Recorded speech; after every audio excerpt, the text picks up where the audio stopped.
and welcome to Equipat. Soboke Equipat le swagatom janaisu. So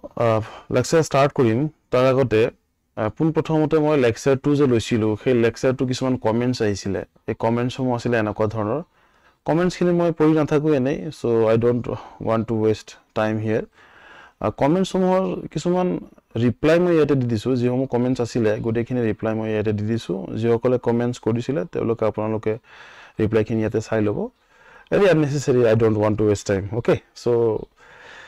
let's get started with the one stop solution video general science karna মই already video homo loesu that will be taken by this Ramizul sir and this is nothing but lecture third okay etia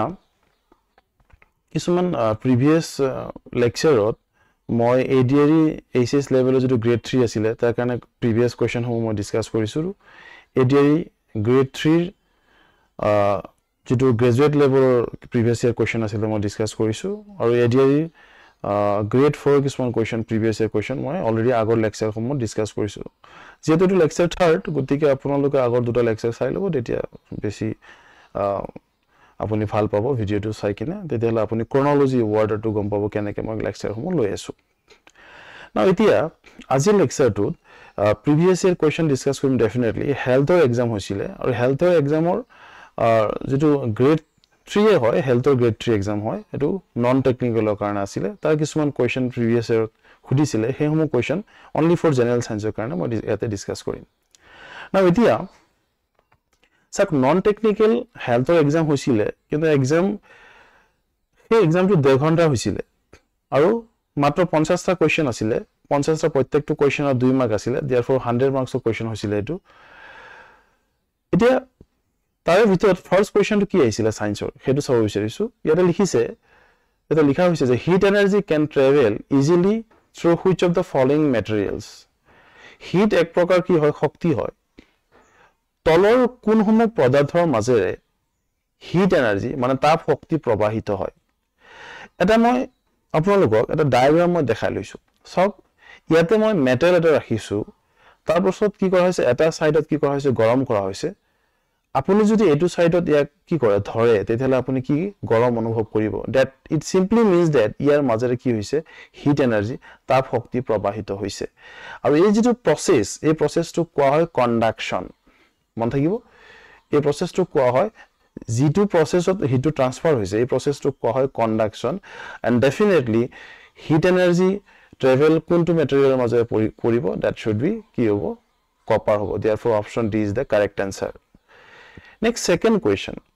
question saw meter per second is a unit of a question to my lecture 1 discuss কৰিছো even though মই এই lecture to মই কৈ দিছো ইয়াতে আছে acceleration of অসমীয়াত কোৱা হয় ত্বৰণ ইয়াৰ ইউনিট হৈছে meter per second square next displacement মানে shortest distance for example আপুনি this is first position your and this is second position আপোনাৰ এই ফাৰ্স্ট পজিশনৰ পৰা সেকেন্ড পজিশনলৈকে যদি আপুনি যায় আপুনি এনেকৈ যাব পাৰে আপুনি এনেকৈ যাব পাৰে আপুনি এনেকৈ যাব পাৰে এতিয়া এই মই 1 2 and 3 এই তিনটা লাইনত একৰ পৰা দুয়লৈকে আপুনি যাবলৈ হলে 1 লাইন 2 লাইন and 3 লাইন ইয়াৰ ভিতৰত কোনটো শৰ্টেষ্ট হ'ব আটাইতকৈ কম দূৰত্ব কোনটো হ'ব এটো হ'ব and the shortest distance is called displacement so displacement is nothing but again distance hoy tetiale yar unit ki hobo meter hobo again length or unit ami jano ki meter so therefore meter per second square to acceleration er karone displacement er karone meter aru length er karone ki hobo meter again velocity er karone ami ki jano meter per second so meter per second hudise definitely therefore second question er jeto answer hobo that should be ki hobo velocity hobo option C is the correct answer third question sa kya dekhi likise change in direction of light while traveling from one medium to another medium is called so moi eta aponok eta explanation korisu je yate ki likhisu moi this is rarer medium and this is denser medium rarer medium mane লঘুতৰ মাধ্যম আৰু denser medium mane ঘনতৰ মাধ্যম মানে ইয়াতে যদি rarer মানে পাতল কোন হ'ব air মই ইয়াতে air ৰাখিছো বতাহ আৰু এটা for example glass আছে glass to ঘন এতিয়া যেতিয়া লাইট কি কৰিব এই মাধ্যমৰ পৰা কোৰ পৰা যে এয়াৰৰ পৰা কোড যাব গ্লাছত যাব তেতিয়া লাইট আসলতে যাব লাগিছিল এনেকে সিধা ডাইৰেকশনত নগৈ কিনে কি হ'ব বেন্ড হৈ আহিব it simply means that যে এটা মিডিয়ামৰ পৰা অন্য এটা মিডিয়ামত যেতিয়া কি হ'ব লাইট গতি কৰিব তেতিয়া তাৰ ডাইৰেকশনটো কি কৰি চেঞ্জ কৰিব only because of যে ইয়াতে এয়াৰত যেটো লাইটৰ ভেলোসিটি হ'ব গ্লাছত তাৰ ভেলোসিটি কি হ'ব ডেফিনেটলি বেলেগ হ'ব আৰু ভেলোসিটি চেঞ্জ হোৱাৰ কাৰণে কি হ'ব তাৰ ডাইৰেকশন কি হৈ যাব চেঞ্জ হৈ যাব আৰু এই প্ৰসেসটো এইটো যদি দেখা পাইছে এই প্ৰসেসটো আমি জানো ৰিফ্ৰেকশন মানে প্ৰতিহৰণ ঠিক আছে তো যেতিয়া এটা মিডিয়ামৰ পৰা অন্য এটা মিডিয়ামলৈ পোহৰ গতি কৰিব তেতিয়া তাৰ যেটো ডাইৰেকশনত যাব লাগে সেই ডাইৰেকশনত নগৈ কিনে এটা বেলেগ ডাইৰেকশনত যাব আৰু সেই প্ৰসেসটো কোৱা হ'ব ৰিফ্ৰেকশন বুলি প্ৰতিহৰণ therefore option D is the correct answer এটা মই দেখাই দিছো গুটেখিনি কথা ইয়াতে তাৰ ইয়াতে ৰিফ্ৰেকশনটো আপোনালোকে ইয়াতে দেখা পাব next question number 4 ত কি দেখা পাইছে which of the following turns blue litmus to red মানে blue litmus to কলৈ red লৈকে ৰূপান্তৰিত হ'ব এতিয়া blue litmus to যদি red লৈকে কনভার্ট হয় তেতিয়ালে আসলতে হেতু কি বুজাব মই ইয়াতে দেখাই দিছো সব বেলেগ বেলেগ কোৱেশ্চন খুদিব পাৰে পৰীক্ষাত মই ইয়াতে দেখাই দিছো যদি নিউট্ৰেল হয় নিউট্ৰেলত কি হ'ব red litmus যেটো থাকিব হেতু ৰেডে থাকিব ব্লু লিটমাসটো কি থাকিব ব্লু থাকিব কিন্তু যদি ৰেড টু কি হয় ৰেডে থাকে আৰু যদি ব্লু টু ৰেডলৈ কনভার্ট হয় তেতিয়ালে কি হ'ব হেতু এসিড হ'ব এগেইন ৰেড টু যদি ব্লুলৈ কনভাৰ্ট হয় আৰু ব্লু টু যদি ব্লুয়ে থাকে তেতিয়া হেতু কি হ'ব বেস হ'ব ইয়াতে কি কৈছে যে ব্লু টু কলৈ কনভার্ট হৈছে ৰেডলৈ কনভাৰ্ট হৈছে মানে ব্লু টু ৰেডলৈ কনভার্ট হৈছে সো आंसर কি হ'ব এসিড হ'ব therefore option A is the correct answer ঠিক আছে next question number 5 an element is composed of element সমূহ কিহৰ দ্বাৰা গঠিত হয় এটা চাওক an element is composed of atoms of same kind মানে একে ধৰণৰ পৰমাণুসমূহ লগলাই কিনে যি গঠিত হয় তাকে কি বুলি কোৱা হয় এলিমেন্ট বুলি কোৱা হয় so an element is composed of definitely কি হ'ব atoms হ'ব option D is the correct answer next question number 6 the potato we eat is a modified আচ্ছা পটেটো মানে কি আলু এটো আৰু এই পটেটো মডিফাইড হয় কাৰ মডিফাইড হয় হেতু স্টিমৰ মডিফাইড হয় স্টিম তেতিয়া आंसर কি হ'ব অপচন বি হ'ব आंसर কিন্তু এটা কোৱেশ্চন আহি যাব পাৰে যে আপোনালোকে মিঠা আলু জানে মিঠা আলু সুইট পটেটো যেটো আছে হে সুইট পটেটো কিন্তু স্টিমৰ মডিফিকেশন নহয় এটো কাৰ মডিফিকেশন ৰুটৰ এতিয়া সুইট পটেটো কোন এসাও এটা মই দেখাই দিছো সুইট পটেটো এগেইন মই আকো কৈছো যে পটেটো মডিফাই হয় কাৰ মডিফাই হয় স্টিমৰ therefore आंसर কি হ'ব স্টিম হ'ব ইয়াতে অপচন বি হ'ব কিন্তু যদি সুইট পটেটো খুদে তেতিয়া কিন্তু आंसर কি হ'ব ৰুট হ'ব ঠিক আছে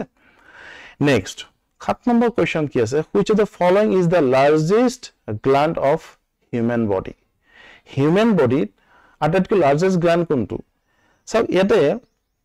গ্ল্যান্ড সমূহ দেখাইছে largest gland of human body আৰু হেতু হ'ব লিভাৰ এটো লিভাৰ ইয়াতে মই দেখাই দিছো সো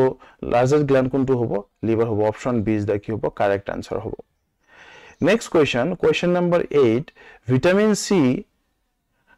ভিটামিন সি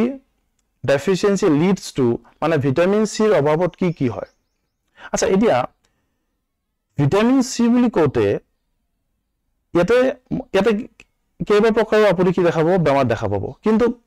এটো মনত ৰাখা এটা মই উপায় দিছো সব ৰিকেটস তো কিহৰ কাৰণে হ'ব ভিটামিন ডি অভাৱত হ'ব স্কাৰ্বি কিহৰ কাৰণে হ'ব ভিটামিন সি কাৰণে হ'ব নাইট ব্লাইন্ডনেস মই এটা দেখাই দিছো গুটেখিনি পঢ়ি নাথাকো কিন্তু মই এটা কৈছো যে ভিটামিন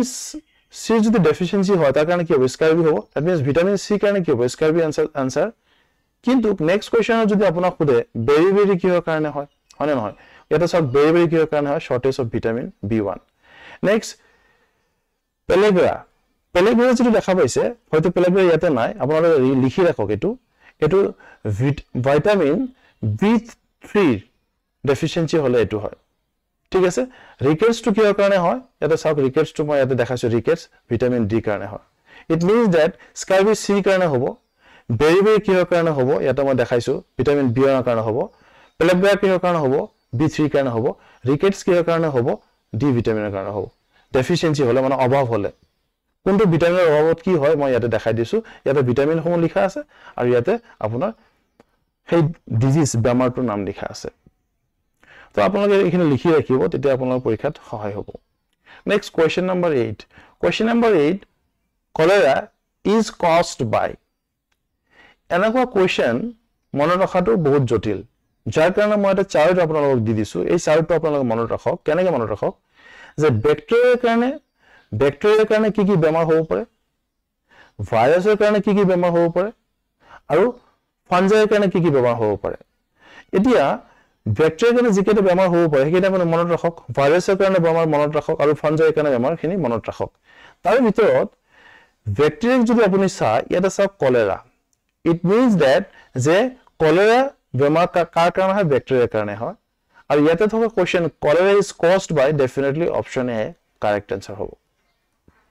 ওকে বাকি ব্যাকটেৰিয়া ভাইৰাছ আৰু ফাঞ্জাই গুটেই যিখিনি ইয়াতে আছে আপুনি গুটেইখিনি ইয়াতে মনত ৰাখিবৰ কাৰণে চেষ্টা কৰক পৰীক্ষাত কোনটো আহিব মইও ক'ব নোৱাৰো আপোনালোকে নাজানে গতিকে এই গুটেইখিনি মনত ৰাখাটো দৰকাৰ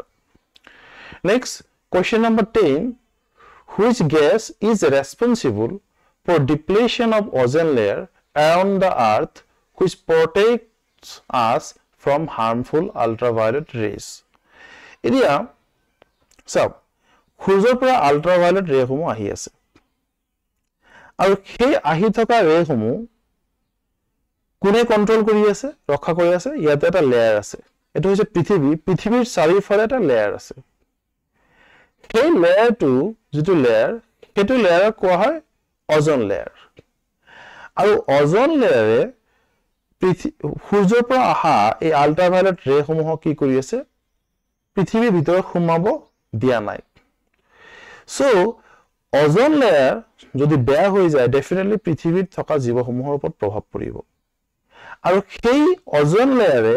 আল্ট্ৰাভায়োলেট ৰেক পৃথিৱীলৈ আহিব দিয়া নাই কিন্তু কি হৈ আছে